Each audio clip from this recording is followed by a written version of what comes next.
नमस्कार, मैं हूँ संजय शर्मा। आप देख रहे हैं 4 PM न्यूज़ नेटवर्क। मैं गाँव में जाता हूँ तो मुझे बड़ा प्यार मिलता है। मैं जब-जब रिपोर्टिंग करने गया, कोई पूछता है कि आप खाना क्या खाओगे?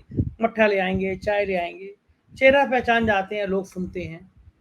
मेरी टीम पश्चिमी उत्तर प्रदेश के दौरे पे गई हुई है, क्षितिज गया हुआ है। वहाँ गाँव में लोग पहचान जाते हैं, अच्छा 4 PM से आए हो, कोई लस्सी ला रहा है, कोई मट्ठा ला रहा है। कल मैं देख रहा था अंजना ओम कश्यप जी आज तक के हेलीकॉप्टर से पहुँची और लोगों ने गोदी मीडिया गो बैक, गोदी मीडिया गो बैक के नारे लगाने शुरू कर दिए। आज मैंने देखा वो इतनी पुलिस वालों के संग घिरी हुई शो कर रही हैं, डर के मारे कि पुलिस वाले जो हैं उनको बचा लेंगे अगर भीड़ जो है उनकी तरफ आई। रवीश को मैंने देखा कहीं शो करेंगे, पब्लिक आएगी, उनके सेल्फी लेगी, फोटो खिंचाएगी उनके साथ। हमें तो कभी पुलिस की जरूरत नहीं पड़ी। तो फिर ऐसा क्या होता है? अंजना ओम कश्यप जी बिहार नहीं, वहां लोगों ने गोदी मीडिया गो बैक के नारे लगाए। ये सारे सवाल मैंने पूछे आज जाने माने पत्रकार अभय दुबे जी के साथ। आप देखते रहते हैं अभय दुबे जी को एबीपी के शो में। बहुत बड़े पत्रकार हैं, वो तमाम टीवी चैनलों में आते हैं, कई किताबें लिखी हैं। मैंने डिटेल में बात करी। मैंने उनसे पूछा कि प्रधानमंत्री जी को ऐसी सफाई देने की जरूरत क्यों पड़ी? वो आए, एएनआई पे आए, उनका प्रिय चैनल। उनको पता था कि एएनआई की स्मिता प्रकाश उनसे सवाल नहीं करेंगी। जो वो कहेंगे उनको वो सत्य मेरे भगवान मान के स्वीकार कर लेंगी। मैंने अभय जी से पूछा कि इलेक्टोरल बॉन्ड पे सफाई देने की जरूरत क्यों पड़ी? प्रधानमंत्री जी कह रहे थे मैं कैश का फ्लो कम करना चाहता था, इलेक्टोरल बॉन्ड ले आया। अरे प्रधानमंत्री जी, आप किसको मूर्ख बना रहे हैं? आप इलेक्टोरल बॉन्ड ले आए, बहुत अच्छी बात है, लेकिन आपने ये क्यों कोशिश करी कि इलेक्टोरल बॉन्ड का पता ना चले, किसी को पता ना चले?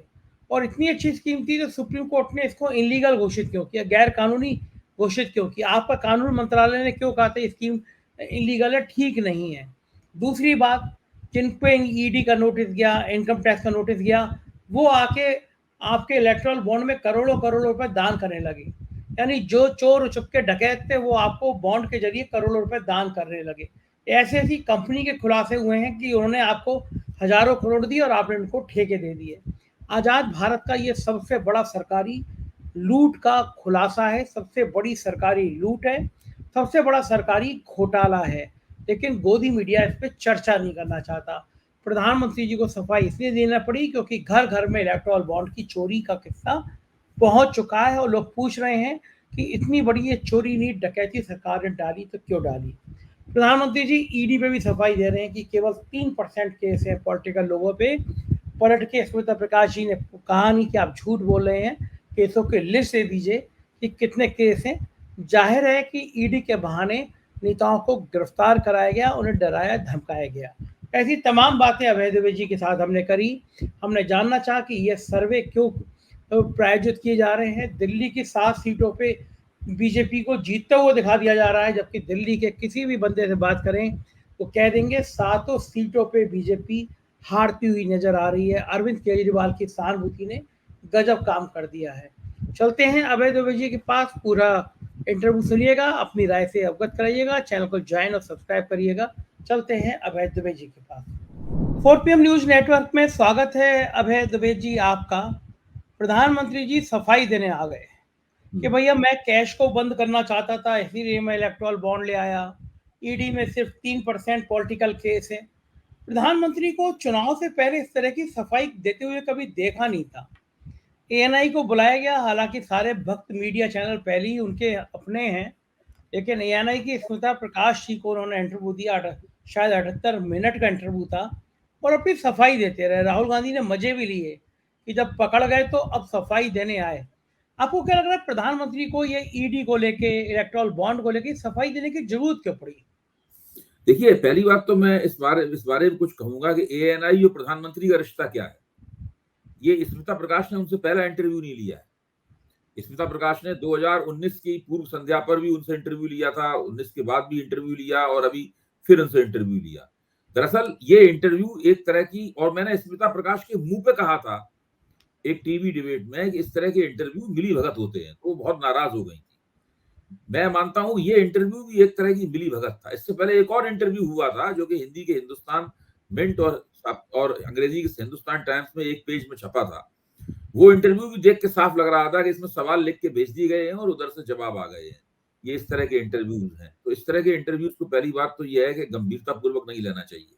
एक पत्रकार के तौर पर मेरी मान्यता है कि जिस इंटरव्यू में इंटरव्यू लेने वाला जरह ना करे नेता से, क्रॉस क्वेश्चनिंग ना करे, उसकी बात को काटे नहीं, उसको उसकी ग्रिलिंग ना करे, जो ये तब तक वो इंटरव्यू आप समझ लीजिए कि वो एक ऐसा इंटरव्यू है, इसको मैं कहूंगा मैनेज्ड इंटरव्यू, प्रबंधित इंटरव्यू है। तो ये इंटरव्यू भी एक तरह का प्रबंधित इंटरव्यू था। प्रधानमंत्री जिन बातों को बोलना चाहते हैं, उन बातों पे उनसे क्या सवाल पूछे जाएंगे उनको पहले ही बता दिया जाता है।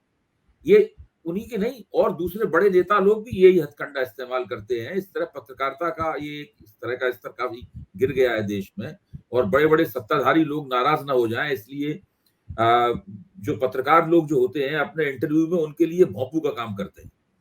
इस तरीके से पूरा काम चलता है। अब जैसे कि अगर प्रधानमंत्री अपने इंटरव्यू में ये कहते हैं कि प्रवर्तन निदेशालय भ्रष्टाचार के जिन मामलों की जांच कर रहा है उसमें राजनीति से जुड़े हुए मामले तो लोगों के खिलाफ तो केवल 3% मामले हैं, तो कौन कहेगा कि ये बात सही है? ये तथ्यात्मक रूप से पूरी तरीके से गलत बात है। तो स्मिता प्रकाश को चाहिए था कि उनसे जिरह करें। भाई आप पत्रकार हैं, आप पत्रकारिता के मुकाम पर खड़े होकर इंटरव्यू ले रही हैं, तो कुछ तो कम से कम उस पेशे की लाज रखिए, जिस पेशे में इंटरव्यू लेना बहुत मुद्दतों में धीरे धीरे करके एक जबरदस्त और प्रभावी कला के रूप में विकसित हुआ है। आपने तो उस कला का बिल्कुल कबाड़ा कर दिया है। उसमें तो बिल्कुल आप एक तरह से जो सत्ताधारी लोग होते हैं, इस मामले में नरेंद्र मोदी, उनके आप भोंपू बने हुए हैं। तो ये कौन कहेगा? यही बात उन्होंने हिंदुस्तान टाइम्स वाले इंटरव्यू में कही थी, जिसको मिंट ने लीड बनाया था कि प्राइम मिनिस्टर ये कह रहे हैं कि जो प्रवर्तन निदेशालय जिन मामलों की जांच कर रहा है भ्रष्टाचार के, उसमें राजनीति से जुड़े हुए मामले तो केवल 3% है। तथ्यात्मक रूप से ये बात बिल्कुल गलत है, और इस बात को बच्चा भी जानता है, लेकिन फिर भी आप इस बात को कहे जा रहे हैं। चूंकि आपसे पलट के कोई सवाल नहीं करता है, आप जिरह के लिए अपने आप को उपलब्धि नहीं करते हैं, कभी दोनों सिरों पर खुली प्रेस कॉन्फ्रेंस नहीं करते हैं, इसमें पत्रकार आपके साथ कम से कम एक पत्रकार को 2 क्रॉस क्वेश्चन पूछने की इजाजत मिलनी चाहिए।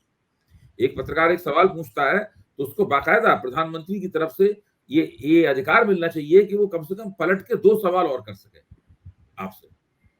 तो ऐसी कोई सुविधा प्रधानमंत्री किसी को देते ही नहीं। इसीलिए कभी भी जितने भी गलत बयानियां करते हैं, उन गलत बयानियों के ऊपर उनकी खिंचाई नहीं हो पाती, उनका सही पक्ष जो है जनता के सामने नहीं आ पाता। बिल्कुल ठीक है। और ये लेकिन मैं ये जानना चाहता हूँ अभी कि सफाई देने की जरूरत क्या है कि पॉलिटिकल लोगों पे 3% केस हैं केवल।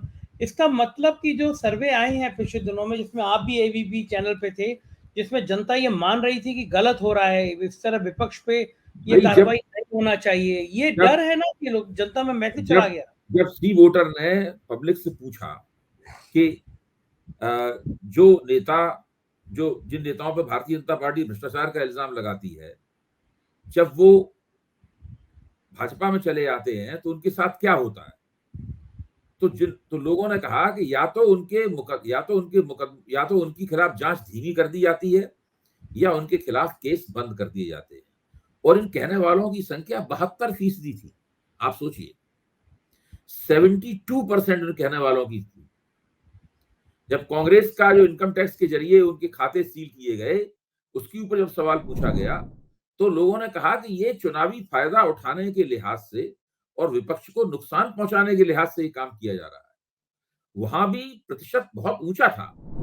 तो जो प्रधानमंत्री जिस भ्रष्टाचार को केंद्रीय मुद्दा, प्रमुख मुद्दा चुनाव का बनाना चाहते हैं प्रधानमंत्री, उसकी कोई पॉजिटिव परचेज पब्लिक में दिखाई नहीं पड़ रही है। अगर दिखाई पड़ रही है तो नेगेटिव परचेज दिखाई पड़ रही है। अब मैं इसका एक और उदाहरण देता हूं आपको। लोकनीति वालों ने पब्लिक अपने सैंपल वालों से ये पूछा कि कितने लोग हैं जो कि प्रधानमंत्री को तिबारा रीइलेक्ट करना चाहते हैं, तिबारा चुन के लाना चाहते हैं। तो उन्होंने 44% का आंकड़ा दिया कि 44% लोग चाहते हैं कि प्रधानमंत्री को फिर से एक मौका और दिया जाए। जब उनसे पूछा गया कि आपका जो चुनाव है इसके पक्ष में आपके तर्क क्या है, आप क्यों चाहते हैं ऐसा कि प्रधानमंत्री को एक मौका और दिया जाए, तो उन्होंने जो बातें बताई उसमें भ्रष्टाचार का मुद्दा कहीं था ही नहीं। यानी जो प्रधानमंत्री के समर्थक भी हैं, उनके मानसिक क्षितिज के ऊपर ये मुद्दा था ही नहीं कि प्रधानमंत्री भ्रष्टाचार के खिलाफ कोई संघर्ष कर रहे हैं। जब जिन लोगों ने ये कहा कि प्रधानमंत्री को तीसरा मौका नहीं मिलना चाहिए, ऐसे लोग 39% थे, 39%। उन लोगों से पूछा गया तो उन्होंने साफ तौर पे कहा, उसके एक हिस्से ने 7% लोगों ने साफ तौर पे कहा कि प्रधानमंत्री ने भ्रष्टाचार के मसलों की ठीक से जांच नहीं की, घोटालों के मसले को ठीक से संबोधित नहीं किया, इसलिए हम इस पक्ष में नहीं है कि उनको फिर से चुना जाए। तो जो उनके खिलाफ हैं, उनके दिमाग में तो भ्रष्टाचार का प्रश्न है, लेकिन जो उनके पक्ष में है, उनके दिमाग में भ्रष्टाचार का प्रश्न नहीं है। एक और महत्वपूर्ण मुद्दा है कि जब जो लोग प्रधानमंत्री को चुनना चाहते हैं, उनका एक बहुत बड़ा हिस्सा ये बताने में असमर्थ है कि वो क्यों चुनना चाहते हैं। वो गोल गोल बात कहते हैं उन्होंने अच्छा काम किया। अब ये अच्छा काम क्या है भाई? जब वो कह रहे हैं कि अच्छा काम किया, तो अच्छा काम क्या है? मतलब कुछ भी नहीं समझ में आता कि अच्छा काम किया तो क्या मतलब हुआ। लेकिन जो लोग नहीं चुनना चाहते हैं, वो साफ तौर पे कह रहे हैं, उनके दिमाग में ठोस रूप से उसके कारण मौजूद है। उसमें ज्यादातर लोग कह रहे हैं कि बेरोजगारी बहुत बढ़ रही है, फिर लोग कह रहे हैं कि महंगाई बहुत बढ़ रही है, फिर लोग कह रहे हैं कि आमदनियां लोगों की गिर रही हैं। ये सबसे ऊपर के 3 मुद्दे हैं। तो प्रधानमंत्री के विरोध में जो लोग खड़े हैं, वो प्रतिबद्ध है इनको सत्ता से हटाने के लिए। लेकिन जो समर्थन में खड़े हुए लोग हैं, उनके दिमाग में स्पष्ट नहीं है कि प्रधानमंत्री का समर्थन क्यों कर रहे हैं। इसका मतलब ये है कि जैसे चुनाव आगे बढ़ेगा, उनमें से बहुत से लोग हो सकता है इनके विरोध में सोचने लगे। देखो ठीक है, एक चीज और मैं महत्वपूर्ण आपके ध्यान आकर्षित करना चाहूंगा और पूछना भी चाहूंगा। इलेक्ट्रल बॉन्ड को लेकर सफाई दे रहे हैं, प्रधानमंत्री कह रहे हैं कि वो तो कैश रोकने का मेरा मकसद था, वरना कैश आता, इलेक्ट्रल बॉन्ड ले आया। तो भाई बॉन्ड ले आए तो ये पब्लिक ओपन होने चाहिए थे ना, पहले से नहीं, क्यों इसमें भी स्मिता प्रकाश को तो सवाल पूछना चाहिए था कि हाँ। आपने एक ऐसी स्कीम क्यों बनाई जिसपे आपके ही कानून मंत्रालय ने आपको कहा था कि आप ये काम मत कीजिए। हाँ। जिसमें आपके ही चुनाव आयोग ने आपसे कहा था कि ये काम मत कीजिए। इसके बावजूद आप दूसरे ऐसे तरीकों से, शॉर्टकट के जरिए आपने कई कानूनों में परिवर्तन किया और इलेक्टोरल बॉन्ड की स्कीम लेके आए। फिर जब सुप्रीम कोर्ट ने उसकी जांच की इलेक्टोरल बॉन्ड की स्कीम की, तो उन्होंने पाया कि पूरी तरीके से असंवैधानिक है। ये न केवल सूचना के अधिकार का उल्लंघन करती है, बल्कि ये किसी भी तरीके से एक संवैधानिक स्कीम नहीं है। सुप्रीम कोर्ट के जजमेंट से साफ निकल के आता है कि काले धन को, इस स्कीम से काले धन को सफेद करने का शक पैदा होता है। और दूसरा ना अभय जी, ये स्मिता प्रकाश ने उनसे क्यों नहीं पूछा कि ये जो कंपनियां हैं, जिन कंपनियों ने कभी एक पैसा मुनाफा नहीं कमाया है, वो कंपनियां भारतीय इतने करोड़ों रुपए के इलेक्टोरल बॉन्ड कैसे खरीद रही हैं और वो भारतीय जनता पार्टी में कैसे जा रहा है। स्मिता प्रकाश ने उनसे ये क्यों नहीं पूछा कि जिन कंपनियों के ऊपर ईडी के और इनकम टैक्स के और सीबीआई के छापे पड़े, उन छापों के तुरंत बाद उन्होंने क्यों इलेक्टोरल बॉन्ड खरीदे करोड़ों रुपए के, वो भारतीय जनता पार्टी को दान में दिए और भारतीय जनता पार्टी ने उनको स्वीकार क्यों किया। इस सवालों से क्यों नहीं पूछे गए। और खासतौर से अरविंद फार्मा वाला सवाल, जो कि तथाकथित शराब घोटाले में के कविता का सह अभियुक्त शरद पी रेड्डी, उसने पहले जो 9 बयान दिए उसमें अरविंद केजरीवाल का नाम नहीं लिया। 9 बयान के बाद में जब उसको दबाव डाला गया तो अदालत में गया, उसने अदालत में ये भी कहा कि हमारे ऊपर बहुत दबाव डाला जा रहा है, लेकिन उसको जबरदस्ती दबाव डालकर वायदा माफ गवाह अप्रूवर बना ही लिया गया उसको। और बनाने के तुरंत बाद आप देखिए करोड़ों रुपए के जो बॉन्ड थे वो भारतीय जनता पार्टी के खाते में गए। सही बात है, प्रधानमंत्री को ये बताना चाहिए कि भाई अगर आप कैश रोकने आए तो इलेक्ट्रल बॉन्ड के नाम छुपाने की जरूरत क्या थी, बताते कि इलेक्ट्रल बॉन्ड खरीद के इसने दिया। देखिए, ये आजाद भारत के इतिहास का सबसे बड़ा राजनीतिक घोटाला है, सबसे बड़ा राजनीतिक घोटाला। चीजें खरीदने फरोख्त में बहुत सारे घोटाले होते हैं, इनकम कमीशन खाया जाता है, भ्रष्टाचार होता है, अलग है। ये सरकार द्वारा, ये किसी एक व्यक्ति, सरकार का कोई एक मंत्री भ्रष्ट हो सकता है, पूरी सरकार भ्रष्ट नहीं होती है, लेकिन ये पूरी सरकार द्वारा, इसमें प्रधानमंत्री और गृह मंत्री दोनों शामिल हैं, उनके द्वारा योजना पूर्वक किया गया एक ऐसा भ्रष्टाचार है जिसमें जो पैसा पहले बोरों में भर के आता था, उस पैसे को इलेक्टोरल बॉन्ड के जरिए प्राप्त किया गया। और खोखा कंपनियों, शेल कंपनियों के जरिए लिया गया, उन कंपनियों के जरिए लिया गया जिनका कोई एड्रेस नहीं है, जिनकी कोई वेबसाइट नहीं है, उनके जरिए लिया गया। और इतना बड़ा राजनीतिक भ्रष्टाचार, ऐसी कोई मिसाल नहीं मिलती कभी भी आजाद भारत के इतिहास में। प्रधानमंत्री अभी इस प्रकार के प्रबंधित पत्रकारों एम्बेडेड जर्नलिस्ट को इस तरह की बातें कहकर पतली गली से भले निकल जाए, निकलने में कामयाब हो जाए, लेकिन इतिहास उनको कभी भी माफ नहीं करेगा। सही बात है, मुद्दा जिंदा रहेगा। दूसरी तरफ चलते हैं, एक आजकल प्राय उन सर्वे पे बहुत बढ़िया-बढ़िया शानदार कहानियाँ बताई जा रही हैं। दिखाया जा रहा है कि दिल्ली की सभी सीटें एनडीए को मिल जाएँगी। दिल्ली में एनडीए को 58% वोट मिल जाएगा। मैं अभी रह के आया दिल्ली में, बच्चे से पूछ रहा हूँ, 90% जितने लोगों से बात की सब कह रहे हैं कि इस बार शायद ही कोई बीजेपी को मिले। मुकाबला अरविंद केजरीवाल के प्रति इतनी सहानुभूति हो गई है। और सर्वे कह रहा है कि सारी सीटें एनडीए को मिल जाएँगी। ये जो सर्वे हो रहे हैं, राज्यों में दिखाए जा रहे हैं, इनके पीछे क्या कहानी है? क्या बीजेपी देखिए, का मौत? अब एक-एक करके मैं आता हूँ। एक तो ये दिल्ली के जहाँ तक सवाल है, दिल्ली की कम से कम 4 सीटें ऐसी हैं, कम से कम 7 में से 4 सीटें हैं, जहाँ पे ज़बरदस्त टक्कर है। लोग असल में 2019 के जो वोट हैं, उन आंकड़ों को प्रोजेक्ट करते हैं 2024 के ऊपर। तो इस ज़बरदस्त टक्कर है। 2 कम से कम 2 निर्वाचन क्षेत्र ऐसे हैं, जहाँ बीजेपी की इलेक्शन कैंपेन कोलैप्स हो गई है, ढह गई है अभी से। रामवीर सिंह विधोड़ी का निर्वाचन क्षेत्र जो है, जिनके खिलाफ आम आदमी पार्टी के सही राम पहलवान खड़े हुए हैं, रामवीर सिंह विधोड़ी की कैंपेन ढह गई है। और जिन विधोड़ी साहब का, रमेश विधोड़ी का टिकट काटा भारतीय जनता पार्टी ने, ये वही रमेश विधोड़ी है इन्होंने दानिश अली को लोकसभा में गालियां दी थी, उनका जो टिकट काटा गया है वो भी उनकी जड़ें खोद रहे हैं रामवीर सिंह विधोड़ी की। तो भाजपा के अंदर भी वो बहुत है। चांदनी चौक में जो कांग्रेस के हिस्से में गई है, वहां भी भारतीय जनता पार्टी का उम्मीदवार पीछे नजर आ रहा है। तो ये जो स्थिति है पूर्वी दिल्ली के अंदर, दूसरी जगहों पर काफी मुश्किल है भारतीय जनता पार्टी के लिए दिल्ली में 2019 का प्रदर्शन दोहरा पाना। इसी तरीके से कर्नाटक की बात मैं करता हूं आपसे। कर्नाटक में भारतीय जनता पार्टी ने विधानसभा चुनाव हारने के बाद में जिनके खिलाफ लोकसभा चुनाव भी लड़ा था और विधानसभा चुनाव भी लड़ा था, उन एचडी देवगौड़ा की पार्टी जनता दल सेकुलर के साथ में समझौता कर लिया भारतीय जनता पार्टी, इस उम्मीद में कि हमें उनके जरिए वोकल का वोट प्राप्त होगा।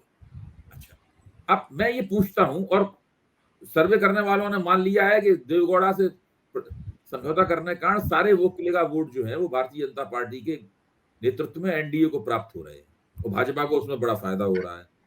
मैंने ये सवाल उठाया, और मैं रोज सवाल ही उठा रहा हूं कि आखिरी बार वोकलिगांव के वोट देवगौड़ा की पार्टी को कब मिले थे? 2018 में। 2018 में विधानसभा चुनाव के दौरान कुमारस्वामी और देवगौड़ा की पार्टी जनता दल सेकुलर को वोकलिगांव ने अपना समर्थन दिया था। उसके बाद 2019 का चुनाव हुआ, जिसमें वोकलिगा सारे बीजेपी में चले गए और देवगौड़ा की पार्टी का सुपड़ा साफ हो गया। कांग्रेस भी बुरी तरीके से चुनाव हारी। उसके बाद में आप आइए 2023 के विधानसभा चुनाव में, यहां पे वोकलिगा काफी बड़े पैमाने पर कांग्रेस के साथ आए, और देवगौड़ा की पार्टी का भी सुपड़ा साफ हुआ और भारतीय जनता पार्टी की चुनाव हारी। अब ऐसा क्या कर दिया है देवगौड़ा की पार्टी ने कि वोकलिगा और लोग वापस चले जाएंगे उसमें? तो इसका कोई तर्क तो होना चाहिए। सही बात आएगा तब देखेंगे, आएगा तो देखेंगे किसने किसको वोट दिए। लेकिन अभी तो हम लोग सब समीक्षा कर रहे हैं ना, हम लोग अंदाजा लगा रहे हैं, हम लोग सब इलेक्टोरल स्पेकुलेशन कर रहे हैं। तो कम से कम हम लोगों को बताया जाना चाहिए कि किस आधार पर ये मान लिया गया है कि सारे वोकलिगा ओल्ड मैसूर के या दूसरी जगहों के वो भारतीय जनता पार्टी के साथ जो देवगौड़ा का समझौता हुआ है उसके साथ जुड़ गए। जबकि इस वक्त कर्नाटक में वोकलिगाओं का सबसे उभरता हुआ नेता कौन है? उसका नाम है डीके शिव कुमार, जो सिद्धरमैया के बाद में नंबर 2 है। ये बात सही है, डीके शिव कुमार मुख्यमंत्री नहीं बने, लेकिन वो अभी भी कांग्रेस के अंदर एक बहुत बड़ी हस्ती हैं और वो नंबर 2 हैं और वोकलिगाओं के सबसे ज्यादा प्रभावशाली नेता हैं। देवगौड़ा बिल्कुल बीमार रहते हैं, उनकी राजनीतिक सक्रियता शून्य है, और कुमारस्वामी की राजनीतिक सक्रियता की पोल खुल चुकी है, उसका कोई प्रभाव है नहीं। वोकलिगा अगर किसी को भी नेता मानते हैं तो डीके शिव कुमार को नेता मानते हैं। लेकिन इन सब राजनीतिक हकीकतों को दरकिनार करके ये दिखाया जा रहा है कि कर्नाटक में भी चुनाव एक तरफा है, भाजपा को थोड़ा बहुत नुकसान हो रहा है, 5 सीटें मिल जाएंगी कांग्रेस को, लेकिन बाकी सारी सीटें जो है वो भारतीय जनता पार्टी जीत के निकल जाए। कांग्रेस अकेली दम पर 42% वोट लाती हुई दिखाई पड़ रही है वहां पर, अकेली दम पर। और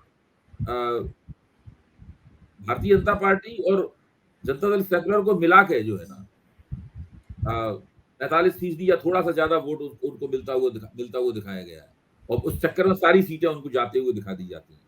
तो मुझे लगता है कि कर्नाटक में भारतीय जनता पार्टी बुरी तरीके से फंसी हुई है। देवगौड़ा के साथ में उसका जो समझौता हुआ है, ये समझौता काम नहीं आएगा, और देवगौड़ा की पार्टी का ये अंतिम चुनाव है। तो बुरी तरीके से लगातार तीसरी बार उन लोगों का कबाड़ा होगा, और वो एक तरह से जैसे कहते हैं राजनीतिक बियाबान में ये पार्टी चली जाएगी। इसी तरह वो बिहार में दिखा रहे हैं कि बिहार में कोई बहुत बड़ा नुकसान नहीं है एनडीए को, और एनडीए की 30 से ज़्यादा सीटें आ रही हैं बिहार में, 33 सीटें हैं। क्या बिहार में भी इतना ज़्यादा देखिए, ले पाएंगे? एनडीए के अगर नेताओं से आप अंदर खाने बातचीत करें, मैंने बातचीत की है, इसलिए मैं उनका, चूंकि ये इन बातों में उनका नाम नहीं लिया जा सकता है, वरना नाम लेके ही बताता। वो सब सम्मानीय एनडीए के नेता हैं, घटक दलों के नेता हैं, एक दो बीजेपी के भी लोग हैं। उनसे बातचीत की है तो वो सब लोग मानते हैं कि एनडीए की जो एक्िलीज हील है, यानी कमजोर नस जो है, वो है नीतीश कुमार। नीतीश कुमार ने पलटी मार के अपनी सारी प्रतिष्ठा जो कुछ भी उनके पास थी वो समाप्त कर दी। अब उनका लवकुश वोट, लवकुश का मतलब होता है कोयरी कुर्मी वोट, जिसको बिहार में लवकुश वोट कहते हैं, ये लवकुश वोट भी अब उस निष्ठा के साथ उनके साथ नहीं रहा। और चिराग पासवान की पार्टी, जो पासवानों की पार्टी है, उपेंद्र कुशवाहा की पार्टी, जितेंद्र राम मांझी की पार्टी और महादलितों की पार्टी है, ये पार्टियां भी, इन पार्टियों के भी वोट नीतीश कुमार को नहीं मिलने वाले। और जब एक बार नीतीश कुमार को के लोगों को समर्थन को दिखाई पड़ेगा इनके वोट हमें नहीं मिल रहे, तो उनके वोट भी उधर ठीक से नहीं आएंगे। और जो सहनी है, मुकेश सहनी है, वो तो तेजस्वी के साथ जा ही चुके हैं। तेजस्वी ने उनको 3 सीटें दी हैं, वो तो उधर चले ही गए हैं। तो ये सब जो बोला जा रहा है, मेरा मानना यह है कि ये जो कमजोरी है नीतीश कुमार वाली एनडीए में, ये एनडीए को चौतरफा प्रभावित करेगी। जब इनको वोट नहीं मिलेंगे, जिनके वोट भी उनको नहीं मिलेंगे, तो ये हारेंगे तो दूसरों को भी हारवाएंगे। इस प्रकार का वहां पर एक दूसरे को कैंसिल करने वाला चुनाव एनडीए के गले में फांस बना हुआ है। प्रधानमंत्री जी ने वो जो तेजस्वी की जो मछली खाते हुए फोटो पे कमेंट किया, वो कुछ बिहार में असर डालेगा? क्या उसका क्या असर होगा? आप ऐसी बात क्यों कर रहे हैं संजय जी? हाँ, उसका क्या असर होगा? इन बातों, बिहार देश का मतदाता इतना मूर्ख है कि वो इस तरह की बातों पर असर पड़े। मतदाताओं के दिमाग में तो ये बात आएगी कि भाई आपको ये सावन में मछली खाने पर इतनी आपत्ति हो रही है, और चौमासे में जो आप प्राण प्रतिष्ठा कर रहे थे, जिसकी आलोचना खुद शंकराचार्य जी ने की थी, जिनसे ज्यादा कर्मकांडों का और इस तरह की धर्म विधियों का कोई बड़ा विशेषज्ञ है नहीं इस धरती के ऊपर, तो वो तब सब ठीक था जब आप चौमासे में वहां पर प्राण प्रतिष्ठा कर रहे थे, जो वर्जित है सनातन धर्म की नीतियों के मुताबिक। और यहाँ आप सावन में कोई मछली खा रहा है, कोई मटन खा रहा है, इस आधार पे आप कहते हैं कि वोट आपकी तरफ हो जाए। नवरात्रि में, हाँ जी, नवरात्रि में उनको लगा कि देखिए प्रधानमंत्री इतनी हल्की बात क्यों करते हैं, नवरात्रि में साहब मछली खा ली तो बहुत बड़ा गुनाह हो गया। बंगाल में और असर हो गया, बंगाल में तो माँ की पूजा करते हैं, सब लोग नवरात्रि में मछली खाते हैं बंगाल में। और देखिए, इनका पहला लक्ष्य ये है कि जिस क्षेत्र में इनको 100% रिजल्ट मिला था, वो 100% रिजल्ट रिपीट हो जाए। बंगाल में कुछ थोड़ा बहुत नुकसान हो जाए, चीजें रह जाएं, मतलब तो वो बात दूसरी है। इस प्रकार की सारी कोशिश करते हैं। इसी तरह बंगाल के चुनाव में भी यही इसी तरह से आंकड़ेबाजी हो रही है। बंगाल के चुनाव में दोनों पार्टियों को बराबर वोट दिखाए जा रहे हैं, टीएमसी को और बीजेपी को, और बराबर सीटें दिखाई जा रही हैं कि 20-20 सीटें दोनों जीत लेंगे। तो इस प्रकार की आंकड़ेबाजी हो रही है। लेकिन मुझे नहीं लगता कि बंगाल के चुनाव में कांग्रेस, भारतीय जनता पार्टी को 7-8 से कम सीटों का नुकसान होगा। यूपी में क्या लगता है भाई जी आपको? यूपी का सीन क्या, आपके पास क्या फीडबैक है? देखिए, पहला 19 तारीख को जो वोट पड़ेगा, उसके अंदर 8 सीटों में वोट पड़ेगा यूपी में। ये पश्चिमी उत्तर प्रदेश की सीटें हैं, उसमें कम से कम 3 या 4 सीटों के ऊपर कड़ा संघर्ष है। पिछले चुनाव में भी भाजपा ने यहाँ पे अच्छा नतीजा नहीं निकाला था। 3 सीटें बीएसपी ने जीतनी थी, 2 समाजवादी पार्टी ने जीती थी, केवल भाजपा ने 3 सीटें ही जीती थी। इस बार समाजवादी पार्टी और बहुजन समाज पार्टी के बीच में गठजोड़ नहीं है, लेकिन यहाँ पर करारी टक्कर है और भारतीय जनता पार्टी के लिए इन सीटों को जीत पाना मुश्किल होगा। और वैसे भी इन सीटों में एक सीट को छोड़कर, उसका नाम मुझे अभी तुरंत याद नहीं आ रहा है, भारतीय जनता पार्टी का रिकॉर्ड ऐतिहासिक रूप से भी इस दौर के लिए अच्छा नहीं रहा है। पश्चिमी उत्तर प्रदेश में तो एक अलग मुसीबत है, वो क्षत्रिय बिरादरी जो है वो खुलेआम बगावत के मूड में आ गई है। सैनी बिरादरी बगावत के मूड में आ गई है। त्यागियों ने गांव के बाहर बोर्ड लगा दिया है, हमारी सबसे बड़ी भूल कमल का फूल। ये जो छोटी बिरादरियां हैं, जो मुखर बिरादरियां हैं, ये सार्वजनिक रूप से विरोध कर रही है। योगी जी गए बाल्यान के पक्ष में सभा करने के लिए, योगी को भेजा कि ठाकुर मैनेज करो, तो योगी के सामने बाल्यान मुर्दाबाद के नारे लग गए। सुरेश राणा, संगीत सिंह जैसे नेता विरोध कर रहे हैं बाल्यान का, क्योंकि बाल्यान ने उनको चुनाव हराया था। ये सारी परिस्थितियां जो हैं यहाँ तक मजबूर कर दी कि जयंत को घर बिठाना पड़ा। प्रधानमंत्री की रैली में कहना पड़ा जयंत को, तुम मत आओ साथ में, तुम साथ आओ तो ठाकुर और नाराज हो जाएंगे। ये बीजेपी कोई उलझ सी नहीं गई उत्तर प्रदेश में। असल में ये उलझन केवल उत्तर प्रदेश तक ही सीमित नहीं है। ये उलझन तो गुजरात से शुरू होती है, फिर राजस्थान पहुंचती है, फिर उत्तर प्रदेश में आती है। मुझे लगता है कि इसके पीछे भारतीय जनता पार्टी की कुछ भीतरी समस्याएं भी हैं। जैसे कि उत्तर प्रदेश में देखिए, उत्तर प्रदेश में भाजपा के जो राजपूत नेता हैं वो चुप बैठे हुए हैं। आपने संगीत सोम का और अभी राणा का जिक्र किया, मतलब वो चुप बैठे हुए हैं, वो बोल नहीं रहे हैं इस सवाल के ऊपर। जबकि और कोई वक्त होता तो वो सक्रिय रूप से क्षत्रिय समाज को अपनी पार्टी के पक्ष में गोलबंद करते हुए नजर आते। क्योंकि कहीं ना कहीं आपने पहले भी इस सवाल को उठाया है, तब ये चीज इतनी स्पष्ट नहीं थी, अब काफी स्पष्ट होकर निकल के आ गई है। और ऑफ द रिकॉर्ड बहुत लोगों ने इस बात को कहना शुरू कर दिया। बड़े बड़े सेफोलॉजिस्ट ऑफ द रिकॉर्ड इस बात को मानते हैं कि अगर उत्तर प्रदेश में भारतीय जनता पार्टी ने 75 सीटें तक जीत ली, तो इसका मतलब होगा योगी आदित्यनाथ के मुख्यमंत्रित्व का अंत,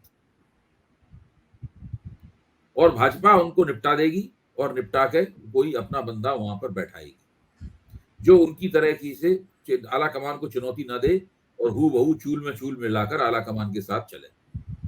तो एक ऐसी स्थिति उत्तर प्रदेश में, इस तरह का माहौल बन रहा है।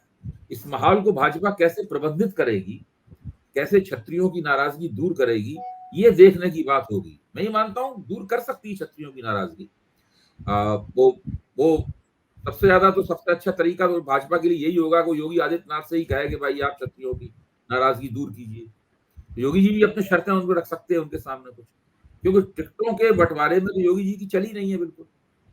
तो भाजपा इस प्रकार के संकट से जूझ रही है, राजस्थान में भी जूझ रही है भाजपा इस तरह के संकट से, और गुजरात में तो जूझ ही रही है। आज के अखबारों में आपने देखा है कि क्षत्रियों की कितनी बड़ी मीटिंग हुई है गुजरात में। बहुत बढ़िया। उसका जो ड्रोन के जरिए जो बहुत भीड़ है, बहुत भीड़ है। इतनी विशाल मीटिंग मैंने कभी देखी है, जितनी बड़ी जितनी सभा वहां पर जमा हुई है। एक चीज बताइए अभय जी, आप तो चूंकि इतना ज्यादा अनुभव रखते हैं सामाजिक चीजों का भी, हमारी टीम गई आज पश्चिमी उत्तर प्रदेश के दौरे पे है कल से। क्षितिज हमारा रिपोर्टर है, गांव में जा रहे हैं लोग, पहचाने 4 PM से आ रहे हो, मट्ठा पियो, रोटी खाओ, सब्जी खाओ, बड़ा स्वागत कर रहे हैं, मुझसे बात कर रहे हैं तमाम लोग वहाँ पे। मैं गांव में जाता हूँ तो ऐसा कभी नहीं हुआ, रिपोर्टिंग करने गांव में जाता हूँ, बहुत लोग पहचान लेते हैं कि क्या खाओगे क्या पियोगे। मुझे बहुत बहुत प्यार मिलता है मेरी टीम को। रवीश आते हैं, उनको बहुत प्यार मिलता है, मैंने देखता हूँ लोग उनका सेल्फी लेते हैं। हेलीकॉप्टर से अंजना ओम कश्यप पहुंची कल ऋषिकेश में, गोदी media back go back. Bihar में पहुंची, गोदी मीडिया गो बैक। आज मैं शो देख रहा था कि भीड़ से ज्यादा पुलिस वाले उनकी सिक्योरिटी में खड़े हुए हैं। तो इन चैनलों के प्रति इतनी वितृष्णा क्यों हो रही है जनता में? पुलिस की घेराबंदी के बीच में शो करने पड़ रहे हैं अपने। हेलीकॉप्टर ले आओ, जेट ले आओ, हवाई जहाज ले आओ, बोइंग ले आओ।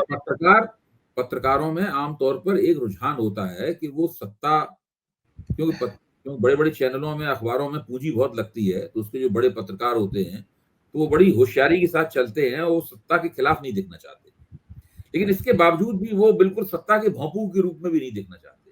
अब ये परंपरा गई है टूट। पिछले 7-8 साल से, बिल्कुल शुरू में नहीं, 2014 के तुरंत बाद नहीं शुरू हुआ था, लेकिन मेरे ख्याल से 2018-19 से ही तमाम सारे टीवी चैनल सरकारी भोंपू में बदल गए। प्रधानमंत्री जो कहते हैं, भारतीय जनता पार्टी जो कहती है, उसको एम्प्लीफाई करते हैं। यही भोंपू का काम है। भाई भोंपू का काम क्या है? आवाज को और जोर से कई गुना बढ़ा के पहुंचाना, एम्प्लीफाई करना उसको। तो ये लोग सरकारी भोंपू बन गए हैं और धीरे धीरे कर कर जनता इस बात को अच्छी तरीके से समझ गई है। अब इनका जो भोंपूपन है, ये इनकी साख को उसने बिल्कुल गिरा दिया है।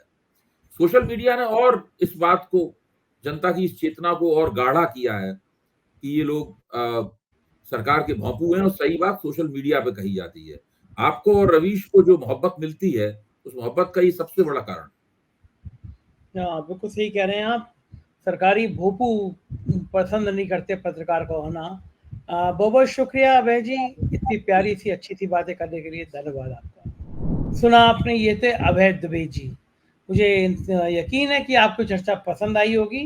कम से कम सही तस्वीर तो अभय जी ने आपको दिखाई दी कि देश में चल क्या रहा है। अपनी राय से अवगत कराइएगा, प्यार बनाए रखिएगा, चैनल को ज्वाइन और सब्सक्राइब करिएगा। शुक्रिया, थैंक यू।